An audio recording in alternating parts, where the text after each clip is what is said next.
성경은 믿음으로 행하지 않는 모든 것들이 다 죄니라라고 말씀하셨어요. 그런 의미에서 히브리서 11장에 기록된 우리 모든 믿음의 선지인들의 그 이름 앞에 믿음으로라고 하는 단어가 새겨졌다라고 하는 것은 우리에게 참으로 의미하는 바가 크다라고 할 수가 있을 것입니다.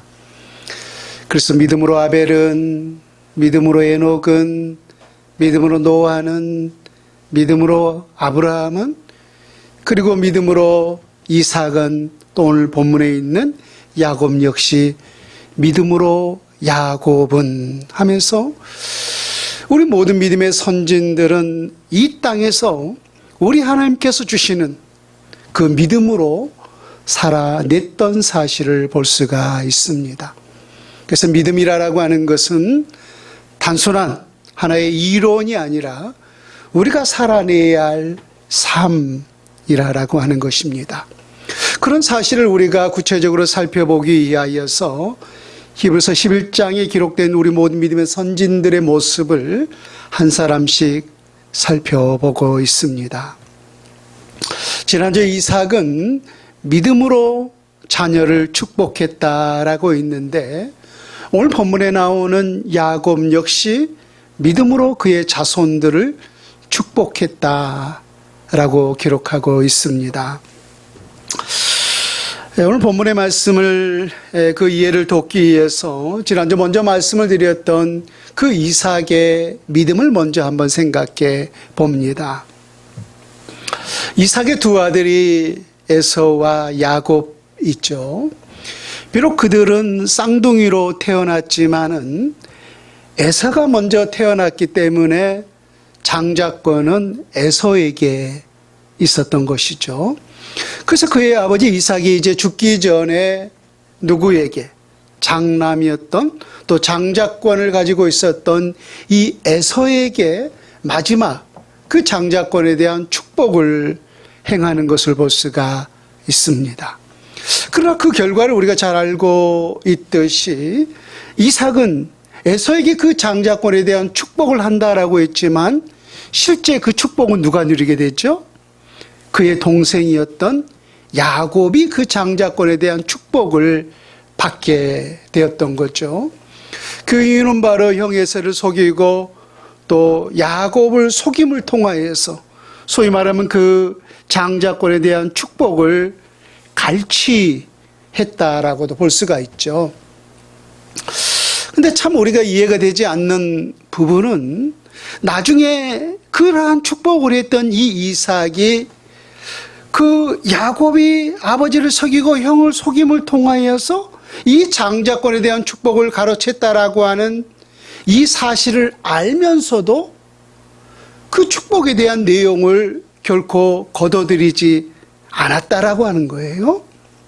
우리 같으면 분명히 속아서 그 축복을 했기 때문에 그 속인 자에게 오히려 저주를 하고 원래 있었던 그 자에게 그 축복을 하는 것이 마땅할 터인데 야곱은 결코 그러지 아니했다는 거예요. 그 축복이 맞춰지자 에서가 돌아와서 아버지께 애원하잖아요. 아버지가 빌 그 복이 이것뿐입니까?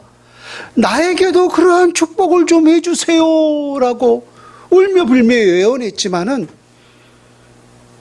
이삭은 결코 그 축복을 거둬들이지 않았다는 거예요.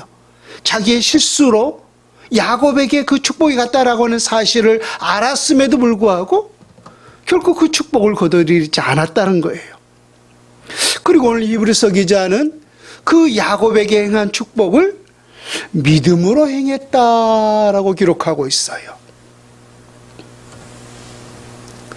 그렇다면 왜 성경은 분명히 이삭의 실수로 인하여서 그 눈이 어두우고 감각이 어두워서 둔해서 실수로 행하는 그 축복을 결코 거둬들이지 아니하고 야곱에 행한 그 축복을 야곱에게 갈 수 있도록 그렇게 믿음으로 허락했는가라고 하는 거예요.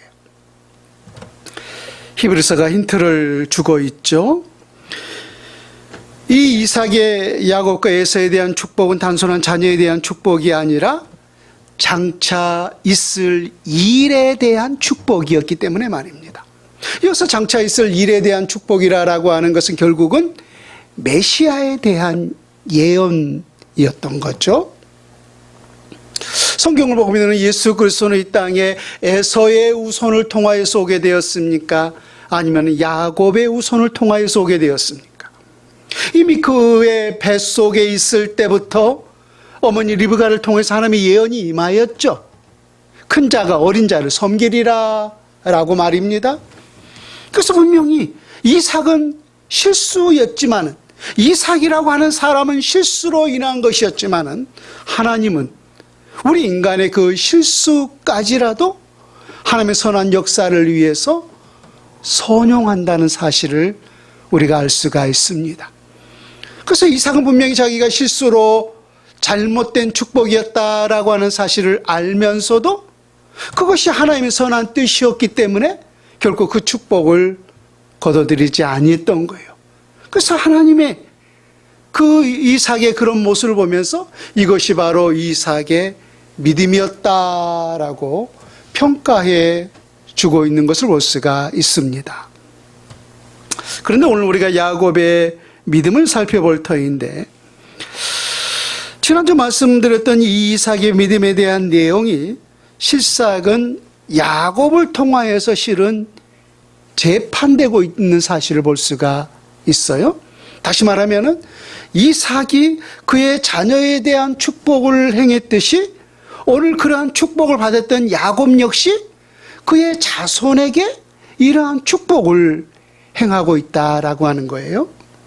근데 여러분들에게 오늘 전체 말씀을 그 어떤 맥락을 잡기 위해서 잠시 힌트를 드린다면은, 이삭이 야곱에게 행한 축복, 또 야곱이 그의 자손에게 행한 축복, 이 축복은 단순한 자녀에 대한 축복이 아니라 아까 시작하는 즈음에 말씀드렸듯이 소위 장자권에 대한 축복이었다. 장자권에 대한 축복. 오늘 21절 말씀을 다시 한번 보십시오. 히브리서 11장 21절에 보면은 믿음으로 야곱은 죽을 때 요셉의 각 아들에게 축복하고 그 지팡이 머리에 의지하여 경배하였으며 라고 되어 있어요. 그럼 우리가 지난주에는 이삭이 그의 아들들 에서와 야곱에 대해서 축복을 했잖아요. 그래서 그 장자권이 실은 누구에게 갔어요? 야곱에게 갔잖아요. 그런데 오늘 야곱 역시 그의 아들들, 각 아들에게 축복하고라고 했어요. 근데 요셉의 각 아들에게, 그러면은 오늘 야곱이 요셉의 각 아들에게 축복했다라고 했는데,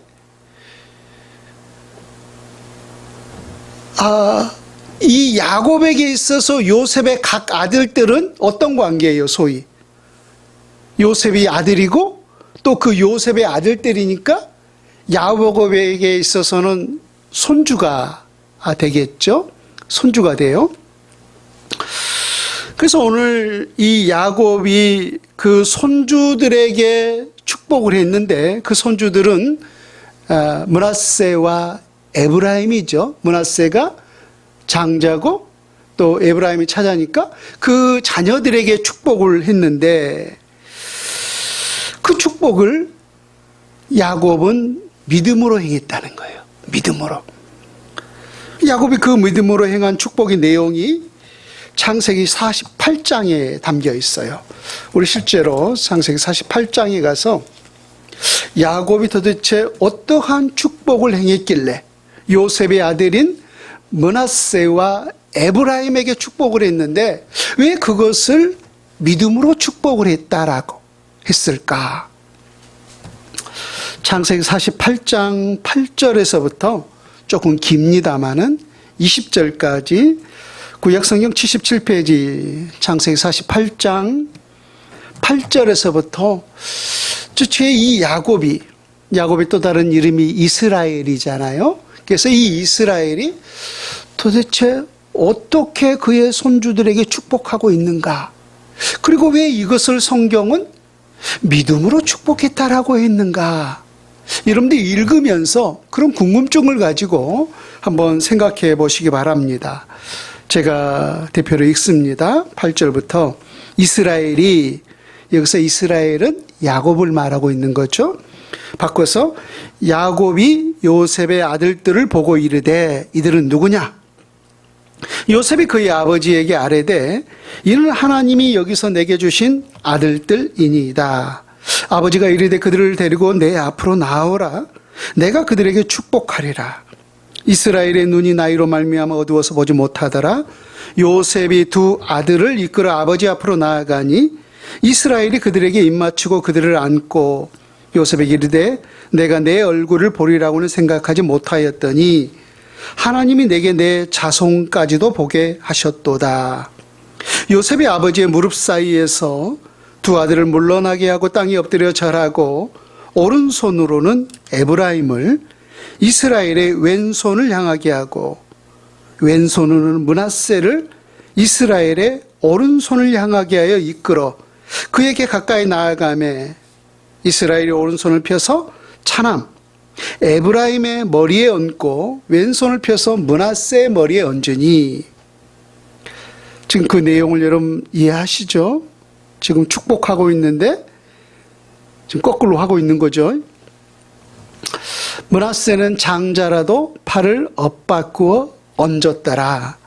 그가 요셉을 위하여 축복하여 이르되 내 조부 아브라함과 이 아버지 이삭이 섬기던 하나님, 나의 출생으로부터 지금까지 나를 기르신 하나님, 나를 모든 환난에서 건지신 여호와의 사자께서 이 아이들에게 복을 주시오며 이들로 내 이름과 내 조상 아브라함과 이삭의 이름으로 칭하게 하시오며 이들이 세상에서 번식되게 하시기를 원하나이다.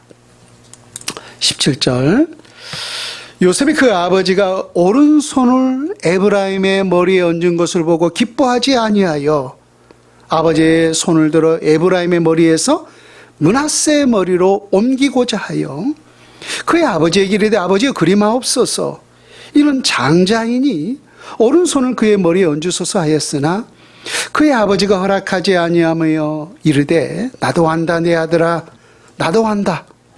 그도 한 족속이 되며 그도 크게 되려니와 그의 아우가 그보다 큰 자가 되고 그의 자손이 여러 민족을 이루리라 하고 그날에 그들에게 축복하여 이르되 이스라엘이 너로 말미암아 축복하기를 하나님이 내게 에브라임 같고 므낫세 같게 하시리라 하며 에브라임을 므낫세보다 앞세웠더라. 참 지금 이 우리가 그 야곱의 모습을 생각해 본다면은 지금 야곱에게는 엄청나게 지금 감격스러운 상황이에요. 왜 그러냐면은 지금 야곱에게 있어서 요셉은 어떤 자식이었어요? 그의 생각 속에 이미 죽은 자식이었잖아요. 과거에 죽은 자식이었어요. 열 형제들이 시기심으로 인하여서 이 요셉을 애굽 사람들에게 노예로 팔아버리고 이 짐승의 피를 그 옷에다가 묻혀서 아버지에게 죽으니까 아버지가 생각하기를 어떻게 생각했어요? 정녕 내 아들이 짐승에게 찢겨 죽었도다 라고 하면서 그 옷을 보여줬고 내 아들 요셉아 네 아들 요셉아 라고 통곡하지 않았습니까? 그래서 아버지 야곱에게 있어서 요셉은 이미 까마득히 그 옛날 죽은 자식이었어요. 그런데 웬걸? 지금 그렇게 죽었다고 생각했던 그 아들, 그 요셉이 살아있는 거예요. 그것도 그 대국의 애굽의 두 번째 가는 총리가 되어서 말입니다. 그리고 지금 그 요셉이 낳은, 물론 입양했던 거죠. 그 낳은 그 자식들까지 지금 데려온 거예요. 그러니까 그 부모에게 있어서 내리사랑이라고 참 자식도 귀하지만은 그 자식이 낳은 그 손주들을 보면은 그 사랑이 또 얼마나 더 귀합니까? 그래서 오늘 이 이삭도 죽기 전에 마지막 그 에서와 야곱에게 마지막 그 장자권의 축복을 행했듯이 오늘 야곱도 이제 눈이 어두워서 마지막 죽기 전에 지금 그의 손주들에게 이 장자권에 대한 축복 축복을 해요. 요셉의 아들들에게. 그래서 그 요셉의 아들들이 지금 이름이 누구예요? 므낫세와 에브라임이란 말입니다. 그래서 요셉의 그 두 아들을 데리고 야곱 앞에 와요. 그래서 므낫세가 장자니까 야곱의 오른쪽에 앉히고, 에브라임이 차남이니까 왼쪽에 앉혔던 거죠. 그래서 우리가 오른손이 어떤 권능의 상징, 힘의 상징이잖아요. 그러니까 하나님은 항상 의로운 오른손으로 너를 붙들리라 라고 하면서 오른손이 의미하는 바가 굉장히 커요, 성경에서. 그래서 이 장자권에 대한 축복은 반드시 이스라엘 역사에 있어서 오른손을 통하여 생겼던 것을 보게 되죠. 그래서 그런 사실을 알았기 때문에 요셉도 이 므낫세와 에브라임을 데리고 오면서, 므낫세가 장남이니까 마땅히 그 야곱의 오른쪽에 앉혔단 말입니다. 그런데 오늘 이 야곱이 그 므낫세와 에브라임에게 축복을 하는데, 이렇게 축복을 하는 게 아니라 이렇게 축복을 하는 거예요. 그러면 지금 오른손이 누구에게 가 있는 거예요? 에브라임에 가 있는 거고, 왼손이 므낫세에 가 있는 거예요. 이렇게 축복을 하니까 지금 누가 그 모습을 봐요? 그의 아들 요셉이 그 모습을 보면서, 아버지 그거 잘못된 거예요. 므낫세가 장자예요. 므낫세가 장자. 그래서 아버지 오른손이 므낫세에게 얹혀야 되는 것입니다 라고 그 사실을 말해줘요. 자, 우리 18절과 19절을 다시 한번 보세요. 방금 읽었던 내용 18절과 19절에 보면은, 그의 아버지에게 이르되 아버지여 그리마옵소서, 이는 장자이니, 그 므낫세가 장자이니 오른손을 그의 머리에 얹으소서 하였으나, 그의 아버지가 허락하지 아니하면 이르되 나도 안다 내 아들아, 나도 안다. 그도 한 족속이 되며 그도 크게 되려니와 그의 아우가 그보다 큰 자가 되고 라고 했어요. 지금 누구와 닮은 꼴이에요? 아까 에서와 야곱과 지금 똑같잖아요. 에서가 큰 자지만은 큰 자가 어린 자를 섬기리라 라고 하는 하나님의 예언이 있었는데, 오늘 야곱도 므낫세와 이브라임에게 축복하는데 알고 있다는 거예요. 좀 여러분들이 구체적으로 설명하기 위해서 이 이삭의 축복과 야곱의 이 장자권에 대한 두 축복의 공통점과 차이점이 있어요. 차이점이 있다라고 한다면은, 이삭은 모르고 행했죠. 그쵸? 모르고 행했어요. 속아서 모르고 야곱에게 그러한 축복을 했다 한다면은, 오늘 야곱은 알았어요. 자기가 지금 누가 장남인지, 므낫세가 장남이라는 사실을 알았어요. 알면서도 일부러 손을 어긋나게 하면서까지라도 지금 에브라임에게 의도적으로 그 장자권에 대한 축복을 행하고 있었다라고 하는 거예요.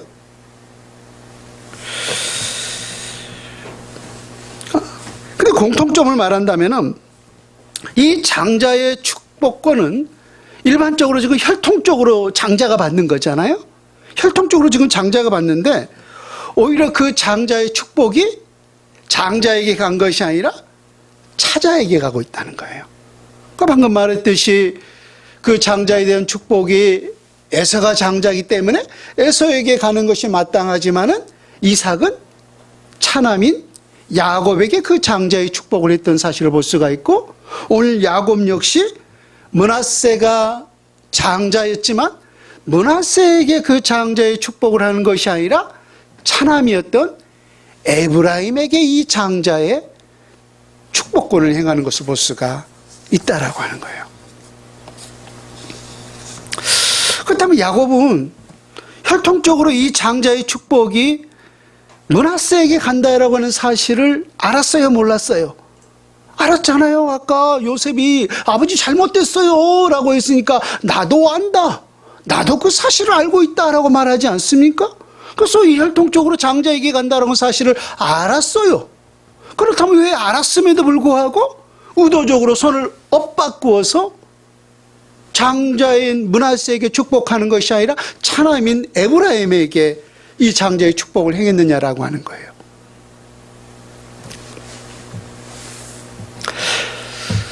여러분, 하나님에게 있어서 이 장자의 축복이라고 하는 것은, 장자권이라고 하는 것은 인간에게 있어서 이 장자권은 혈통에 의해서 이루어진 것이지만 하나님의 역사에 있어서 이 장자의 축복권은 혈통을 따라 이루는 것이 아니라 하나님의 약속된 언약에 의해서 이루어진다는 사실을 말씀하고 있었던 거예요. 그래서 보세요. 이삭도 야곱도 혈통에 의해서 그 장남에게 이 장자의 축복을 한다는 사실을 알았어요, 몰랐어요? 둘 다 알았잖아요. 알았기 때문에 야곱도 그 속았다라고 하는 사실을 알았음에도 불구하고 그것이 하나님의 언약에 의해서 이루어지고 또 그것이 우선이라고 하는 사실을 알았기 때문에 결코 변개하지 않았던 거예요. 오늘 야곱도 마찬가지죠. 이건 인간의 혈통에 의해서 이루어지는 것이 아니라 반드시 하나님의 언약에 의해서 이루어진다는 사실을 야곱 역시 알았기 때문에 의도적으로 손을 엇바꾸면서 오늘 므낫세에게 장자권에 대한 축복을 하는 것이 아니라 오늘 에브라임에게, 차남이었던 에브라임에게 그 장자권에 대한 축복을 행하고 있었다라고 하는 것입니다. 그다음 우리가 여기서 생각해 볼 것은, 제가 계속해서 의도적으로 장자권이라고 말씀했는데 이 장자권이 도대체 우리에게 뭘 의미하는가 하는 거예요. 도대체 이 장자권이 뭘 의미하길래 야곱은 그 형을 속이면서까지도 그 장자의 명분을 빼앗고 또 실제적으로 그 형에게 속이기 위해서 이 짐승의 털까지 바르면서 아버지에게 그 장자권의 축복을 가로챘는가라고 하는 거예요. 또 야곱은 그 장자권이 뭐길래 의도적으로 손까지 엇바꾸면서까지 므낫세에게 축복하는 것이 아니라 에브라임의 그 장자권에 대한 축복을 행했는가라고 하는 것입니다. 여러분, 장자권이라고 하는 것은, 권이라고 하는 것은 소위 권세, 권리, 그런 걸 말하고 있는 거죠. 그래서 이 장자권에는 크게 세 가지 권리가 주어졌는데요. 첫 번째, 이 장자에게는 상속권이 주어졌어요. 그래서 아버지가 자식들에게 어떤 재산을 분배할 때, 상속할 때 장자에게는 몇 몫을 줬어요. 다른 자식들에 비해서. 2몫을 주었잖아요. 신명기 21장 17절에 보면은 자기의 소유에서 그에게는 2몫을 줄 것이니 그는 자기의 기력의 시작이라 장자의 권리가 그에게 있음이라. 그래서 장자에게는 특별히 다른 자식들보다 2몫을 부여주었어요. 그래서 장자는 아버지의 것들을 소유할 수 있는 그 상속권이 주어졌습니다. 굉장히 큰 권한이고 권리죠. 또 두 번째, 이 장자에게는 소위 제사권이 주어졌습니다. 그러니까 온 가족들이 하나님 앞에 제사를 할 때 대표적으로 그 예배를 집례하는 자가 누구였냐면 바로 장자가 있어요. 장자.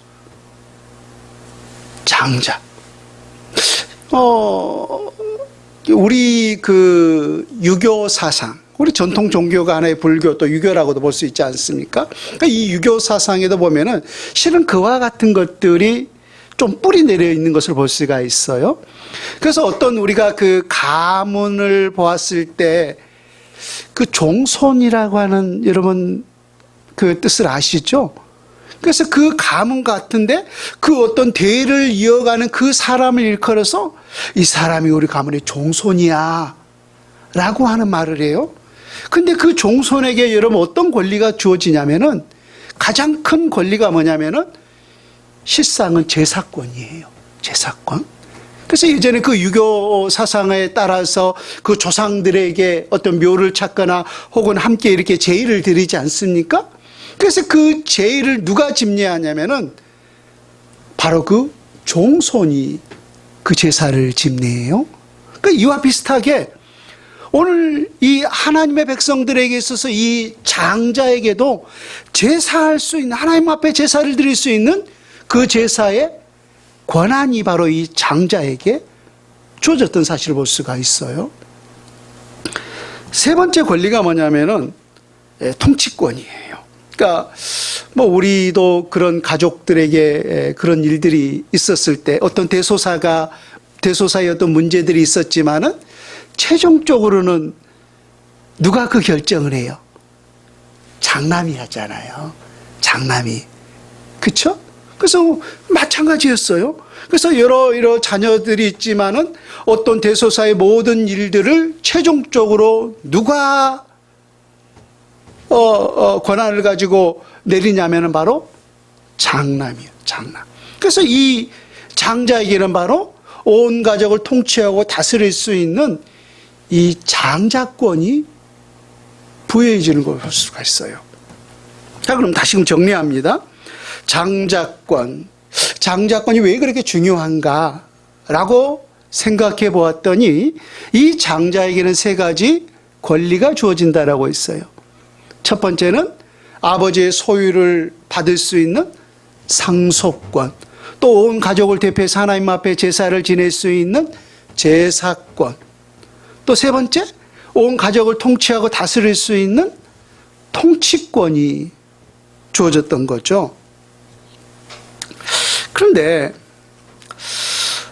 야곱이 이제 이 야곱의 12아들이 이제 이스라엘이 되지 않습니까? 12지파가 되고 이 야곱이 이 장제를 세우는 과정에 있어서 이 장자권을 세 지파에게 실은 분배하고 있는 것을 볼 수가 있어요. 첫 번째 이 장자권이 누구에게 가냐면 바로 레위 지파에게 갑니다. 다시 수정할게요. 첫 번째 이 장자권이 누구에게 가냐면은 에브라임 지파에게 갑니다. 방금 말했던. 그래서 아까 우리가 15절에 보면은 하나님이 이 에브라임 지파에게 그 상속권을 줘요. 그 소유에 대한 상속권을. 그래서 에브라임 지파에게는 바로 이 상속권이 주어지는 것을 볼 수가 있고, 두 번째 방금 말했던 레위 지파. 그러니까 구약에서 이 제사를 담당했던 지파가 어떤 지파예요? 아론이 바로, 모세와 아론이 바로 레위 지파잖아요. 그래서 대제사장 반드시 그 레위 지파 가운데 나오게 되는 것을 볼 수가 있어요. 그래서 바로 그 제사를 지낼 수 있는 이 제사권이, 이 장자의 제사권이 바로 레위 지파에게 가는 것을 볼 수가 있고요. 세 번째 장자권은 유다 지파에게 가는 것을 볼 수가 있는데, 유다 지파에게는 마지막 어떤 권리가 주어지냐면은 실은 통치권이 주어지는 것을 볼 수가 있어요. 자, 여러분 들어보세요. 창세기 49장 10절인데 규가, 여기서 규라고 하는 것은 그 왕들의 손에 들려있는 그 금홀 말하고 있는 거죠. 에스더가 그 왕이 금홀을 내밀기 전에는 왕 앞에 나아갈 수 없다라고 말씀하지 않습니까? 그래서 규라고 하는 것은 소위 통치의 상징인 거죠. 그래서 그러한 규가 유다를 떠나지 아니하며 라고 있어요. 그러니까 이 모든 통치권이 지금 유다를 떠나지 아니했다라고 하는 것은 실은 누구에게 갔다는 거예요? 유다 지파에게. 유다를 떠나지 아니하며 통치자의 지팡이가 그 발 사이에서 떠나지 아니하시기를 실로가 오시기까지 이르니, 여기서 실로는 누구예요? 메시아를 말하고 있는 거죠. 메시아가 오시기까지 이르니 그에게 모든 백성이 복종하리로다 라고 있어요. 그래서 이 통치권은 누구에게 허락하는 거예요? 유다 지파에게. 근데 여러분, 예수님이 어느 지파를 통해서 오신지 아십니까?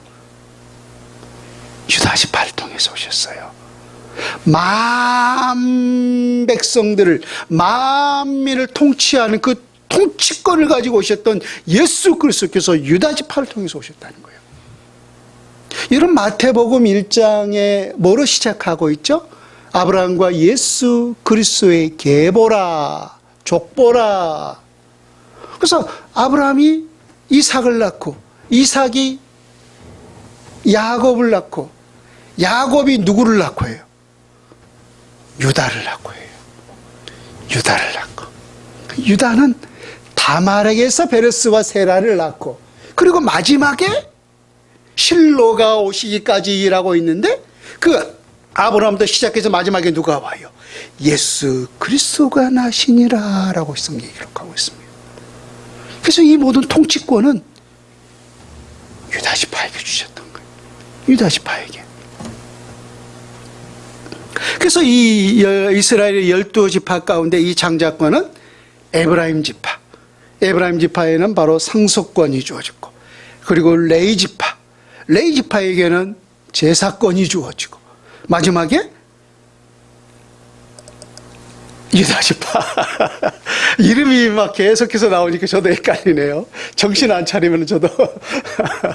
유다 지파에게는 바로 통치권이 주었던 것을 보게 돼요. 그런데 여러분, 시간이 오늘 조금 지나가도 합시다. 우리가 이 두 번째 이 장자권에 대해서 생각해 볼 때, 특별한 경우가 아니면은 결코 이 장자권은 변개될 수가 없다라고 했어요.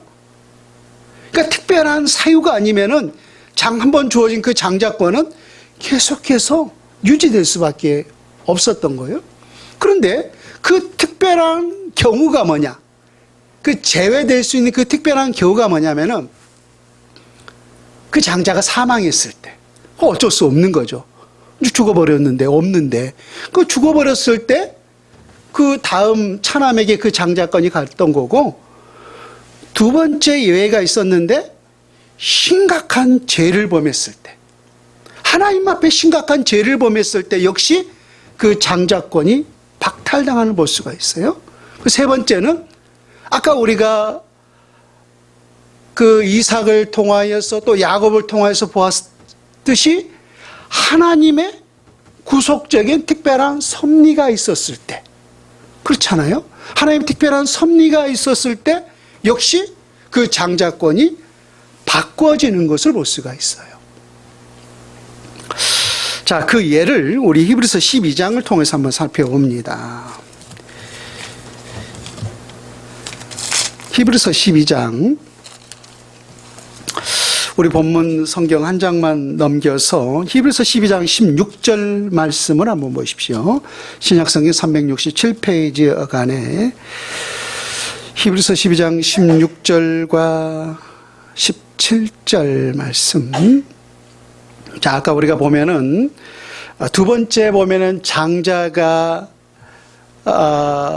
하나님 앞에서 심각한 죄를 범했을 때 그 장자권이 박탈당할 수 있다라고 했잖아요. 그런데 이 히브리서 12장 16절과 17절에 보면은 실제로 장자를 박탈당했던 그 예를 히브리서 기자가 보여주고 있어요. 자, 우리 소리내어서 함께 같이 읽습니다. 음행하는 자와 혹 한 그릇 음식을 위하여 장자의 명분을 판 에서와 같이 망령된 자가 없도록 살피라. 너희가 아는 바와 같이 그가 그 후에 축복을 이어받으려고 눈물을 흘리며 구하되 버림바가 되어 회개할 기회를 얻지 못하였느니라. 그렇죠. 우리 아까 봤던 에서가 이삭 아버지에게, 아버지 빌복이 그것뿐입니까? 내게도 좀 그 축복을 주세요 라고 눈물로 애원했지만은 결코 돌이킬 수 없다라고 하는 거예요. 근데 그 두 예가 있는데 첫 번째는 16절에 보면은 어떤 자라고 했어요? 음행하는 자. 음행하는 자. 음행하는 자에게 있어서 그 장자권이 박탈될 수가 있고, 또 한 예를 방금 말씀했던 그 장자권을 우습게 여기고 또 그 장자의 명분을 소홀히 여겼던 에서를 예로 들고 있는 것을 볼 수가 있습니다. 첫 번째 음행하는 자라고 있는데, 음행함을 통해서 장자를 박탈당한 자가 있는데, 그가 누구냐면 여러분 역대상 한번 찾아보실래요?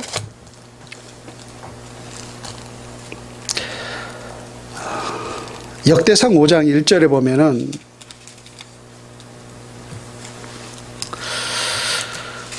이렇게 기록되어 있어요. 이스라엘의 장자 르우벤의 아들들은 이러하니라. 여기서 이스라엘의 장자는 누구예요? 야곱의 장자를 말하고 있는 거죠.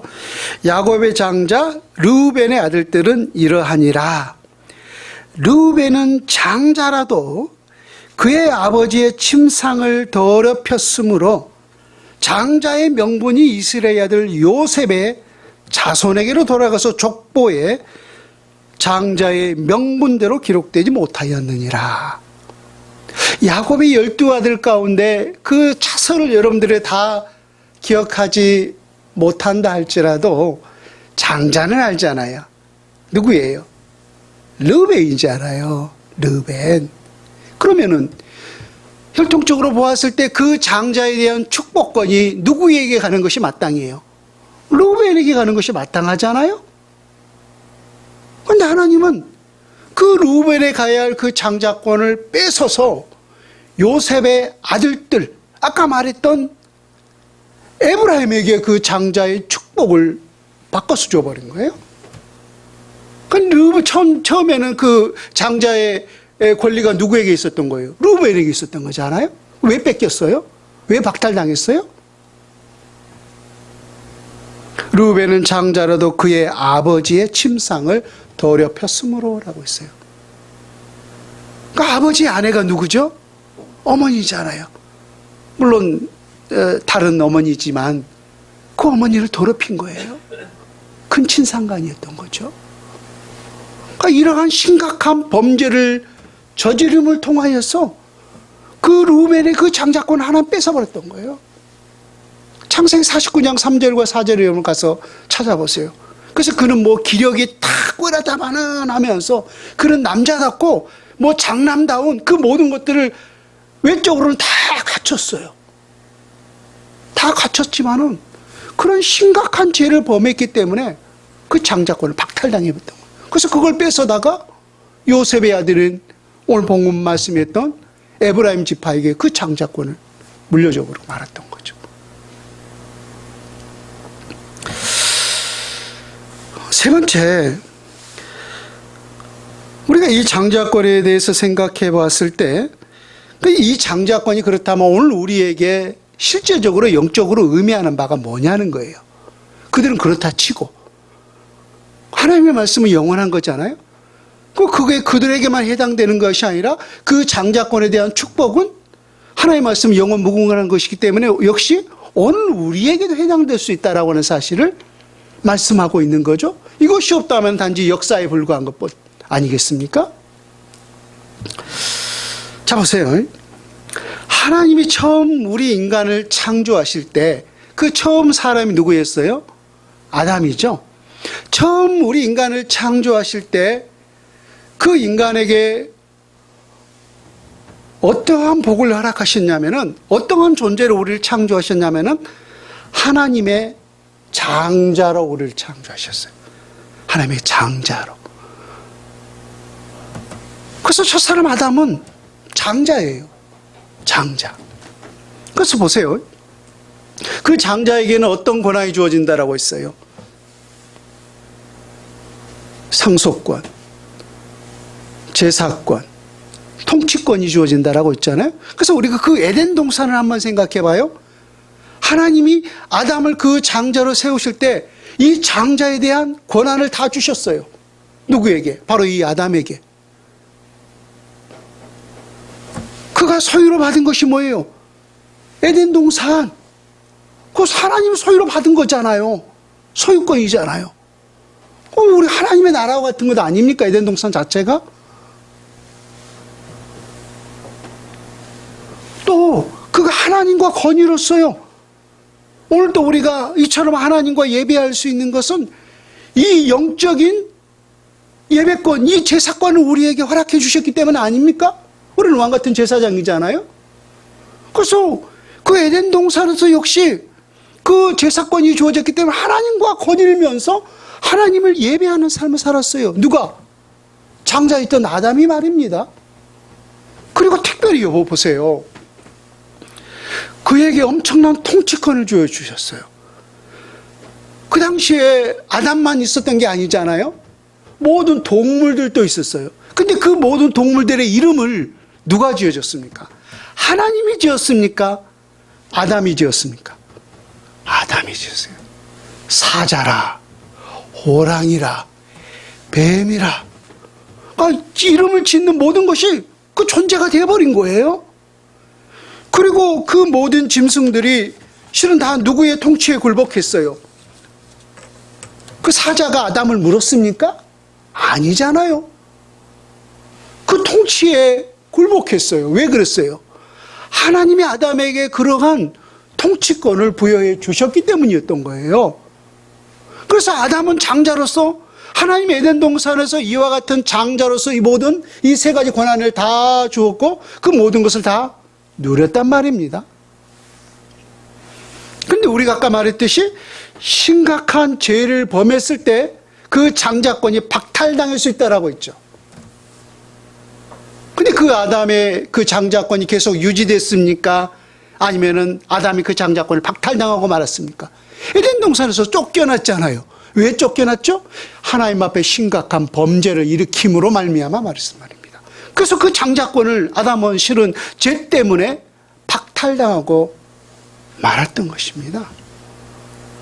그래서 우리에게는 자연인 우리 모두에게는 이 세상에 있는 모든 사람들에게는 이 하나님의 장자에 대한 장자권이 없어요.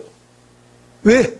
그 죄로 말미암아서 그 장자권을 다 박탈당해 버렸기 때문에 말입니다. 근데 여러분 놀라운 사실은 하나님의 맏아들이 누구라고 했어요? 히브리서에 보면 찾아보면 좋겠는데 시간상 하나님의 장자가 누구라고 했어요? 히브리서에 보면은 내 아들 내 장자라 예수 그리스도를 향해서 내 맏아들이다 라고 했어요. 예수를 통하여서. 그래서 하나님의 장자는 예수 그리스도예요. 근데 또 놀라운 사실이 뭐냐면은 그 예수 그리스도 안에서 다시 말하면 예수 그리스도를 통하여서 부름받은 우리 모든 하나님의 백성들을 부르신 목적이 어디에 있느냐? 로마서 8장 29절에 말씀하시기를 우리 모두를 통하여서 하나님의 맏아들이 되게 하려 하심이라 라고 말씀하셨습니다. 우리를 부르신 이유가 뭐예요? 우리 모두에게는 그 장자권이 다 박탈당해버리고 말았다 했잖아요. 그렇다면 예수 그리스도를 통해서 우리를 부르신 이유 뭐예요? 그 박탈당해버렸던 그 모든 장자권을 다시금 우리에게 회복시켜 주시기 위하여서 그리스도 예수를 통하여서 우리 모두를 부르셨다라고요. 그래서 여러분 히브리서에 보면은 우리를 뭐라고 했냐면은 하늘에 기록된 장자들의 모임이다 라고 있어요. 하늘에 기록된 장자들의 모임. 그럼 저와 여러분들은 다 장자인 줄로 믿습니다. 그 장자권을 첫사람 아담 안에서 우리 모두는 그 장자권을 다 박탈당하고 말았는데 마지막 아담 되시는 예수 그리스도를 믿음을 통하여서 그 믿음 안에 살아가고 있는 모든 사람들에게 박탈당했던 그 장자권을 다시금 회복시켜 주신 거예요. 그래서 우리는 하늘에 기록된 장자들인 줄로 믿습니다. 이것이 여러분 우리에게 주신 놀라운 영적인 의미예요. 보세요. 아까 이 장자들에게는 세 가지 권리가 주어진다라고 했잖아요. 그럼 오늘 그 장자에게는 첫 번째 상속권이 주어진다라고 했죠. 그럼 우리가 물려받아야 할 예수 그리스도를 통해서 물려받아야 할 상속권이 뭐예요? 집이에요, 땅이에요, 차예요, 배예요, 비행기예요. 이 땅의 것이 아니잖아요. 거룩하고 영원한 하나님의 나라를 유업으로 받을 것이요 라고 했잖아요. 그래서 우리는 하나님의 나라를 유업으로 받은 그 장자권을 회복한 줄로 믿습니다. 두 번째, 제사권. 아까 말했듯이 베드로전서 2장 6절에 너희는 왕같은 제사장이요 라고 했잖아요. 그래서 여러분, 제사장이 누구예요? 목사가 제사장이 아니잖아요. 아니, 물론 목사도 제사장이고 여러분도 다 제사장이잖아요. 그래서 우리 모두가 각자 하나님 앞에 다이렉트로 직접 하나님과 동행하면서 예배할 수 있는 이 제사권이 우리 모두에게 주어졌잖아요. 또 계시록 22장에 보면 마지막, 우리는 누구와 함께 영원토록 무슨 노릇할 것이다? 주와 함께 영원토록 왕 노릇할 것이다. 이 통치권이 우리 모두에게 또한 역시 회복되었다는 거예요. 이것이 여러분 우리에게 주신 장자권의 의미였던 거예요. 그래서 여러분, 이 장자권에 대한 축복이 이런 사실들을 알았기 때문에 이삭도 결코 자기 어떤 육신의 생각에 의해서 축복하지 않았고, 야곱 역시 이런 사실을 깨달았기 때문에 육신의 생각에 의해서 그런 축복을 하지 않았어요. 육신적인 혈통에 의하면은 에서에게 가는 것이 마땅하고 또 므낫세에게 가는 것이 마땅하지만은 하나님의 이 영적인 축복은 육의 혈통을 통해서 이루어지는 것이 아니라 하나님의 약속된 그 언약을 믿는 자, 바로 그들을 통하여서 이루어진다는 사실을 알았기 때문에 의도적으로 자기의 실수였지만은 그 야곱에 대한 축복을 거둬들이지 않았고, 야곱 역시 손을 업 바꾸면서까지라도 에브라임에게 그 장자권에 대한 축복을 행했던 것입니다. 다만 우리가 원할건대 조심할 것은, 아까 우리가 그 장자권에 대한 축복이 박탈당하는 두 경우를 보았어요. 심각한 죄를 범했을 때 르우벤은 그러한 장자로서 장자권을 마땅히 받은 것이 당연하지만은 그걸 왜 빼앗기고 말았어요? 아버지 침상을 더럽힘을 통하여서, 심각한 죄를 범함을 통하여서. 또 에서는 장남이었지만은 왜 그 장자권을 빼앗겨 버리고 말았어요? 그 자신의 그 배고픔 때문에 그것을 이기지 못해서 그 영적인 놀라운 축복을 육신의 것들과 바꿔버렸기 때문에 그것을 빼앗겼다라고 말씀하지 않습니까? 우리가 이 장자권에 대한 놀라운 이 영적인 축복을 우리 모두가 다시 한번 깨달은다면은 우리는 세상의 그 어떤 것과도 결코 바꿀 수 없다라고 하는 것입니다. 하나님이 우리에게 주신 그 장자권에 대한 축복, 예수 그리스도를 통해서 다시금 회복시켜 주신 그 장자권을 주님 오실 때까지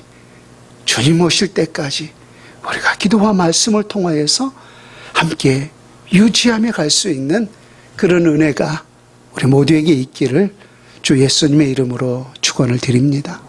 아멘.